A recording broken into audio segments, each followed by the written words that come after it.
Hi, this is Nate Williams with Practice Financial Group. I'm back again analyzing another DSO offer. And I want to start by apologizing to my friends in the dental community for not coming out with these videos and not doing this sooner. The first time one of our clients got pitched to sell his practice to a DSO was in 2020. Before that, I knew of DSOs and knew they were out there, but they were pretty quiet. Then the COVID pandemic came, and interest rates plummeted. A bunch of free money flooded the market, and DSO sales just hit a fever pitch. And in 2021, 2022, 2023, there were more practices sold than I think will ever be sold in the history of dentistry. I don't think we'll see anything like that again. And a lot of doctors were making these decisions and seeing these big numbers and not having any support and not seeking support because the numbers were so big and it was so much momentum that they were selling. And I have known about this for a long time. I've known that these are deals fraught with problems and scams and misinformation and deceptive information. I've known about it for a long time, and I've just only been helping our clients through this process, and I haven't been making this stuff public. Recently, I did a podcast with my friend Bob Spiel called Just Say No to the DSO in our effort to inform you and help you. And this recording is to dive into another analysis. As you can see, I've got here an actual LOI from a DSO for a sales price of $11 million. And I'm just trying to help the doctors. Okay. I'm trying to help you who are still wondering if you should do this. And I think there are still a lot of you out there who really aren't sure who to believe and what to believe. And maybe this DSO thing, although it's slowed a lot, maybe it's still something that I should consider. Well, I'm here to tell you that the DSO guys do not have your best interest at heart. They will say and do and write almost anything to convince you to sell. And when they do, there's a massive wealth transfer from you to them. Okay. So let's get into the terms of this deal. Now, this is a really interesting offer. It says here in the LOI that the sales price is $11 million. Now, when this offer came to me, it was a consultant friend of mine, a dental consultant, former dentist, who said, Nate, one of my clients is being pitched to sell to a DSO, and the offer price is $29 million. Okay. And I said, well, I'd love to look at it. And then I started communicating with the doctor, and the doctor, this doctor right here, kept telling me 29 million. I want to sell for 29 million. And our initial correspondence was just me saying all the typical stuff. Hey, ownership of business is going to lead to more wealth, and whoever owns the EBITDA, wins, and all these things, right? And he was responding with a lot of hostility, saying, I want to make generational wealth, and I'm not embarrassed to make a lot of money off of this, and things like that. And so, he viewed me as this guy coming and throwing a wet blanket on the party, right? The cops busting up the fun that everybody's having. And I was trying to say, hey, look, buddy, I have no skin in this game. I don't even know you, which I didn't before analyzing this deal. And I have no incentive here other than you're a client of a friend of mine, and I'm just going to try to help you. So send me the stuff and let me look at it. He agreed, and here we are. Okay. But I want to emphasize that he confirmed to me this is a $29 million deal. And the consultant said, Nate, this is a $29 million deal. Okay. Well, where did they get that number? I have mentioned several times on my podcast and on, a Dental Town forum, shout out to all my Dental Town buddies, that there's a lot of conflicts of interest, to say the least, happening here. And this is an interesting one because you have the DSO who sent the LOI. They're the ones acquiring the practice, but also you have in this deal a practice transition consulting firm turned headhunter / salesperson for the DSO. And so I'm going to walk you through the LOI. I've just pulled out some important points. I'm also going to go through this sales pitch, basically, this magical spreadsheet where this practice transition consulting firm says that, hey, you could take offer number 1 or offer number 2. And if you add up all of the money, you're going to get $29 million right there. So there's the number, 29 million. And they're showing the doctor, here's how you get to 29 million. And so that led the doctor who's considering selling his practice, who wants the generational wealth, they've persuaded him that this is a $29 million deal. And they were so effective as to persuade the consultant that this was a $29 million deal. And so I want to uncover whether or not this is actually a $29 million deal, okay? So again, this deal is kind of interesting. The way the deal was structured is they're going to buy 60% of the practice up front for cash, and then they're going to form a joint venture for the additional 40%, right? So this is one of those partnership deals, right?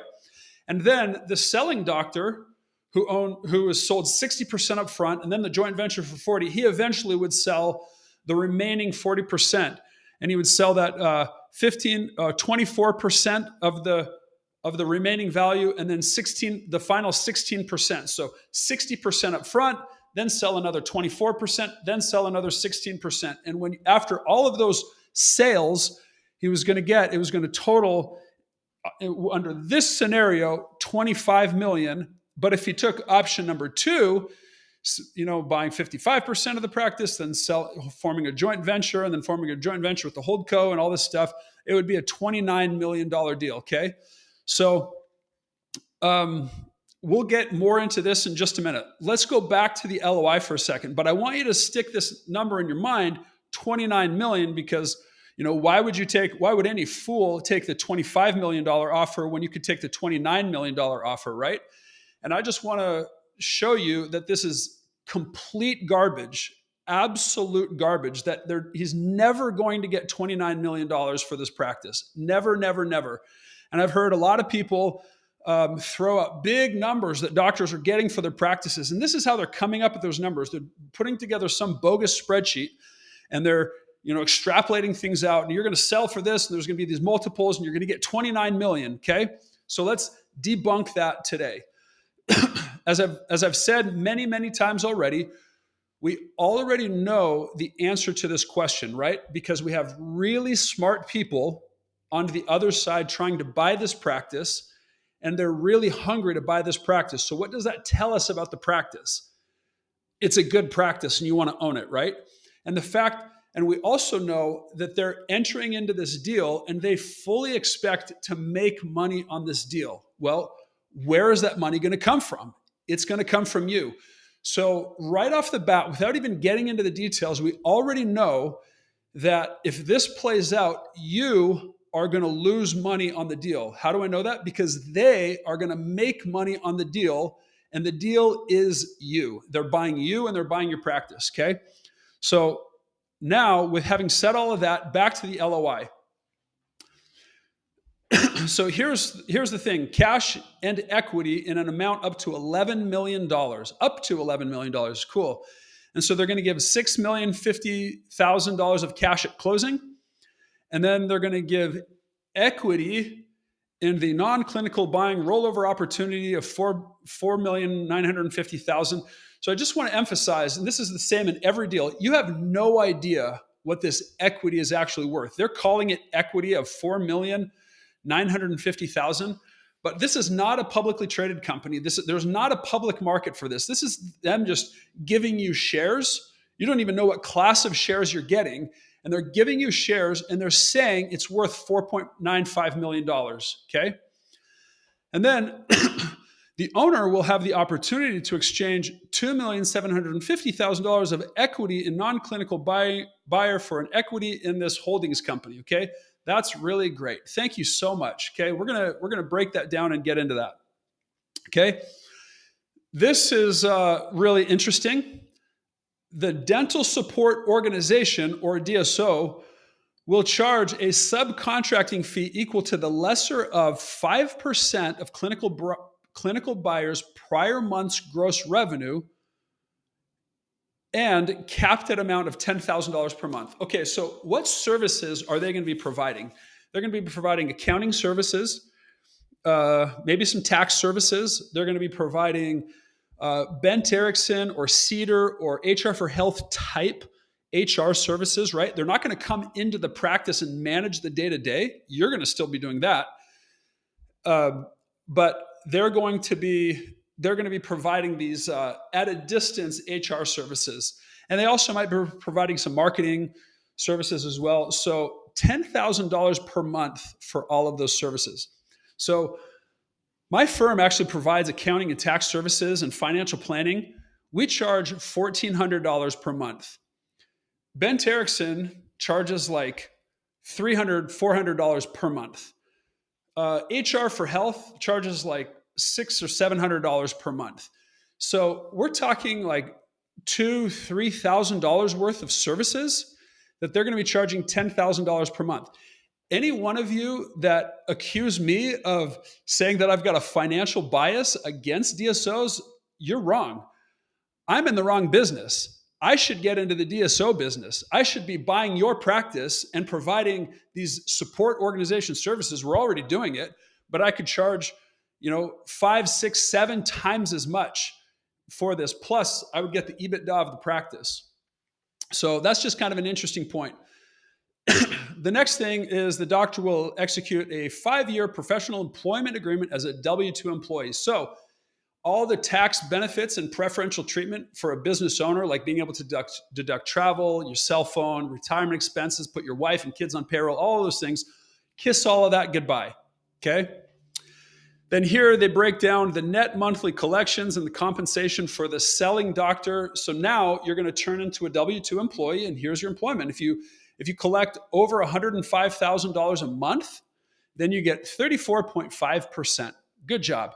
0 to 65,000, you get 30%. So, really dangling the carrot for this guy to keep swinging the hammer. Now, this is a big practice. This selling doctor is really good. And there's an associate in the practice. So 2 doctors, 1 owner, and the selling doctor puts up big numbers. I will say that.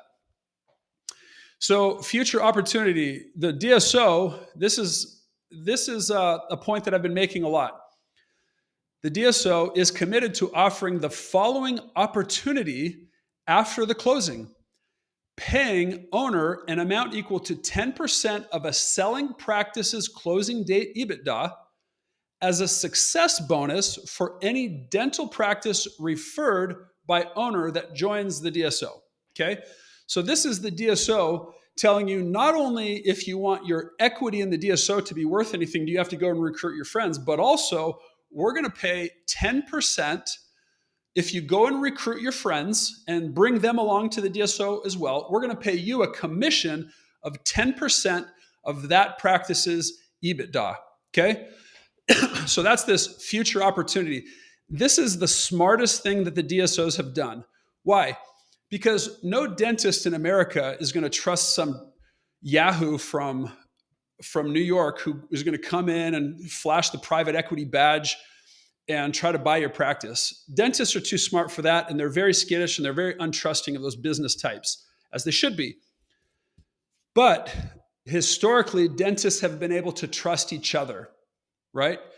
They can trust, so for that reason, Dental Town historically has been a place where you can get fair and unbiased advice from your peers.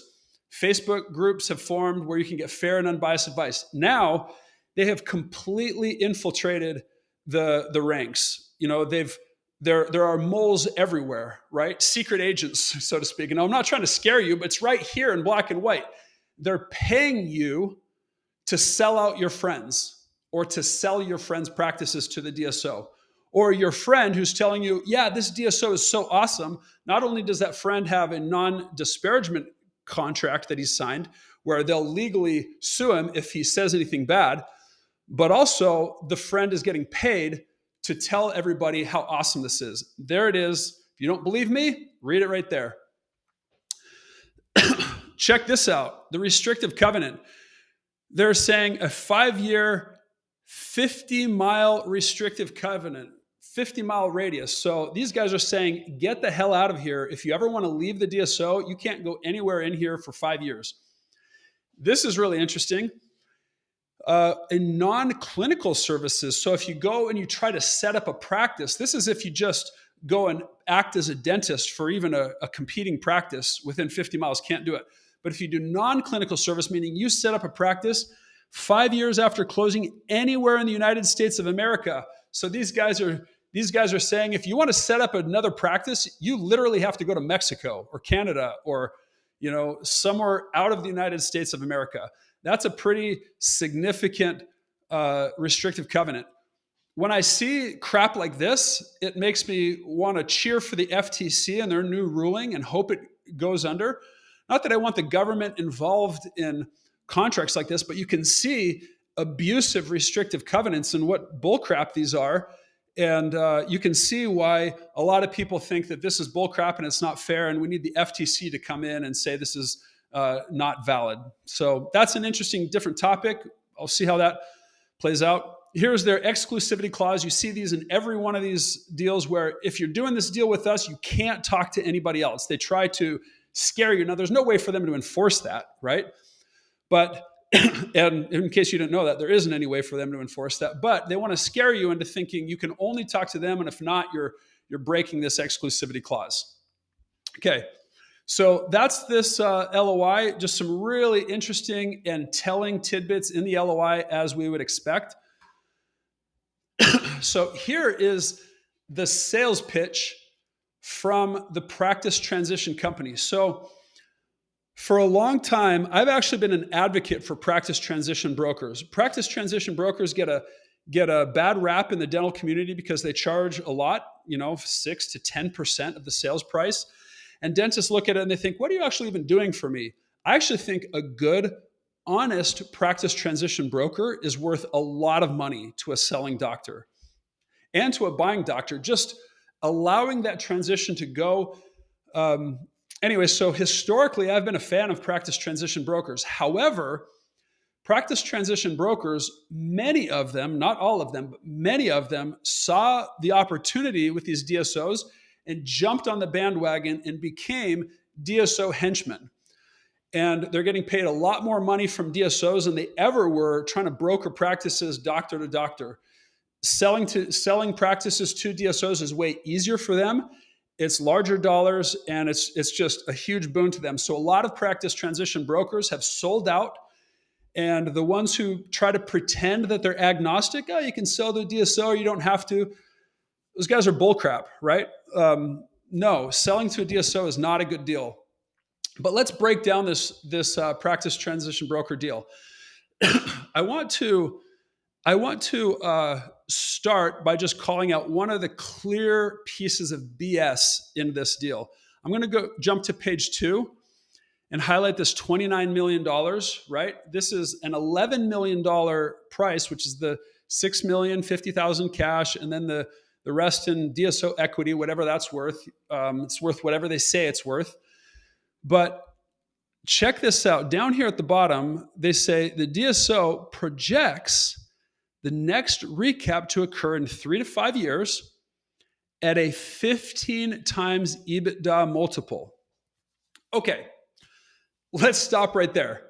So this practice has an EBITDA of $1,605,000.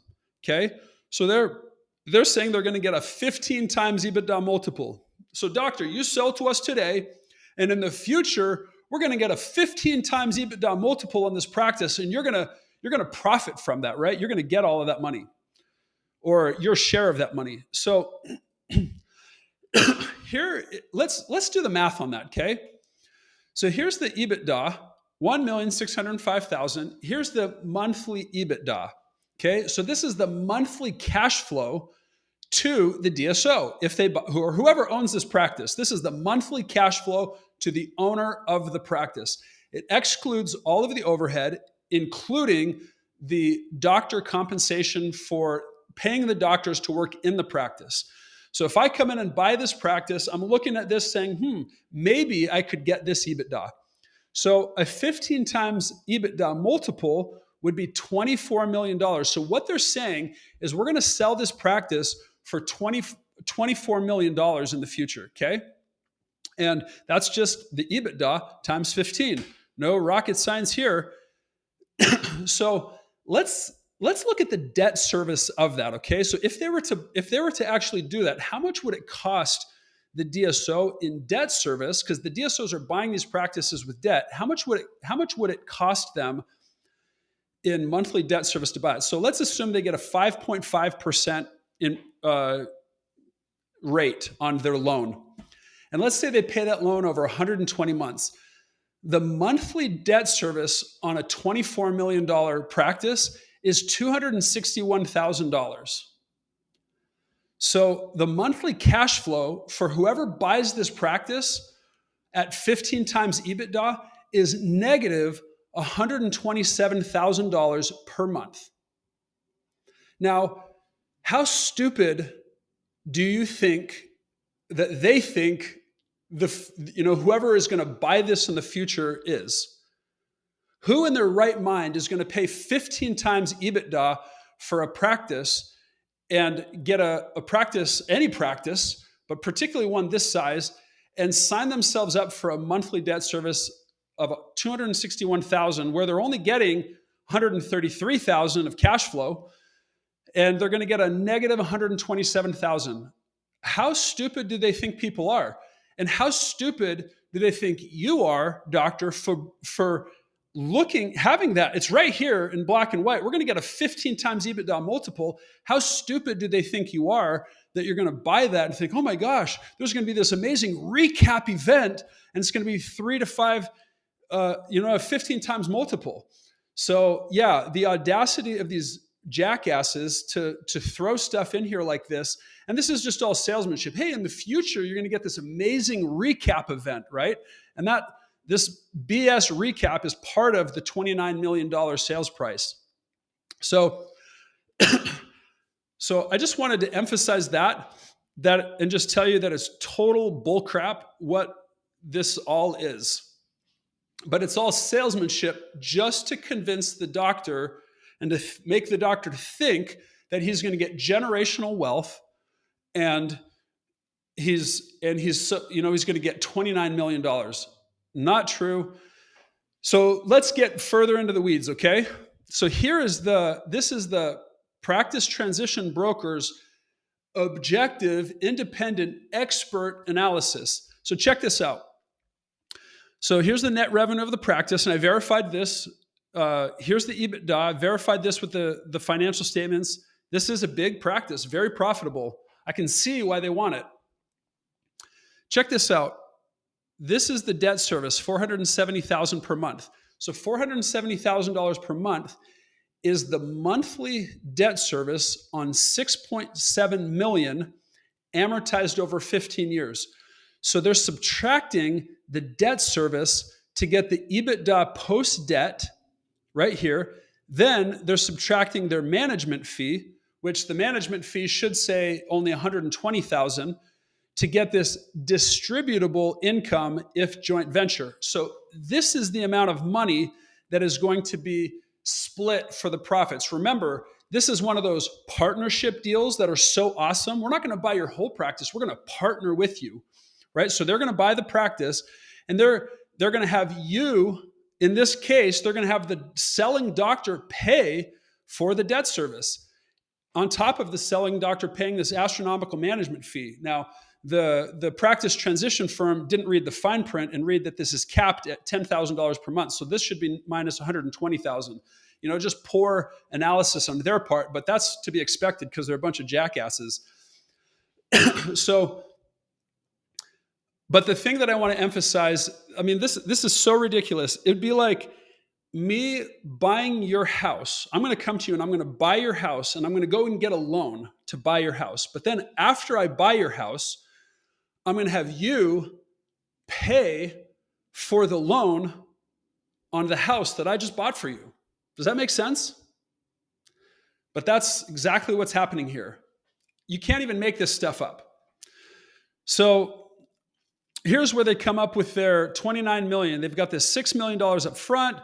Then they're going to pay the office rent. Okay.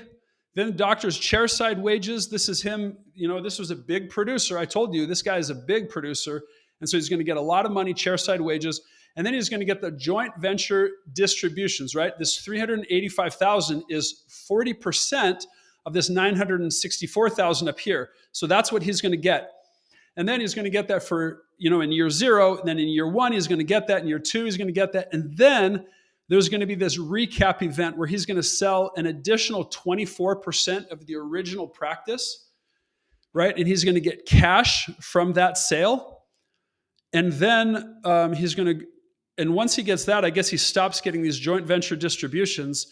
But then he's going to get the associate wages right here. He's going to get the rent.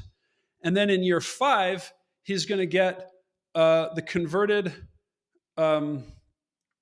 he's going to get the final 16% for $7 million, okay? For a whopping total of $25 million. Oh, and they put on here the cash investment returns. So they assumed that he's going to invest 100% of this cash, no taxes, right? And he's not going to spend any of this money. And he's going to invest that, and he's going to get a 5% annual return on that cash. And so they're adding that in. Yeah, okay, whatever. But that's what gets them to the $25 million. So let me just point out some really interesting things about this analysis. So I told you this is just me taking their analysis and doing my own analysis to their analysis. And so right here, selling 24% of the practice for $3.6 million. So this right here assumes a total purchase price. If they're selling 24% of the practice for $36 million, that assumes a $15 million total purchase price. Okay? That's pretty wishful thinking that they're going to go ahead and resell this practice for a $15 million total valuation. That's buying a $5 million producing practice for $15 million. That's 300% of collections. I'd say that's very wishful thinking. And this one's even better, right? In year 5, he's going to sell the final and remaining 16%, okay, for $7.3 million.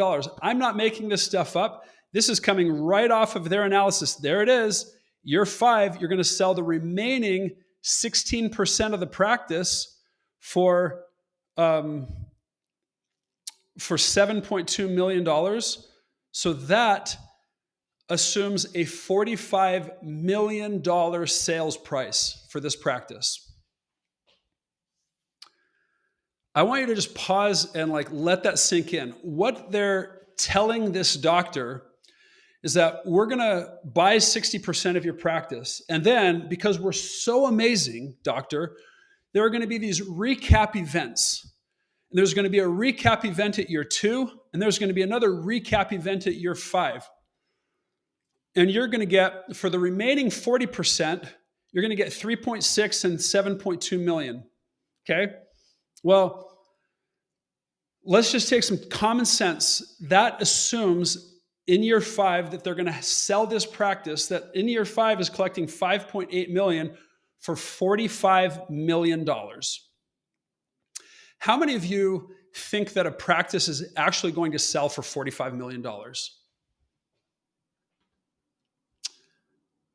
Yeah, I can't even believe this. So it's just total bull crap.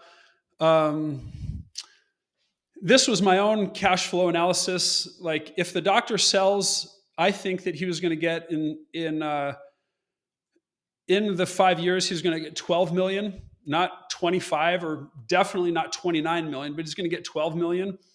Whereas, 12 million plus whatever the equity is worth, which who knows what that's going to be worth. It's even going to, if it's even going to materialize to anything, it's just a hope and a prayer. But he's going to get $12.5 million of cash if he sells. Whereas if he retains ownership, he's going to get, $13.3 million of cash. So his options are sell and get 12.5 million plus the hope and the prayer that that equity gets recapitalized and at some, who knows what, but 12.5 million of cash. This is all pre-tax, or retain ownership of the practice and I get 13 million plus, and then I get 13 million and then I get, and then I still retain ownership of the practice. So that kind of concludes the analysis. If we extrapolate this further, another thing that I want to do is, this is going to be the year, and I'm going to say year 6, 7, 8, and I'm going to say he works from year 6 to year 15. Let's say he works 15 more years, and the EBITDA, which now goes to the owner, the EBITDA is worth, in year 5, it's going to be worth 1.9 million. So let's say he retains that. We're going to give that a 3% growth rate on the EBITDA. No, let's not do that. Let's just say there's no growth on the EBITDA, and he just gets whatever it is. And let's say there's no growth at all in the EBITDA. Let's just say he gets this year's EBITDA. Okay. In that particular case, how much cash will he have lost years 6 through 15? A cool $16 million, right? And this isn't even investing any of this money. So horrible, horrible, horrible financial decision for this doctor.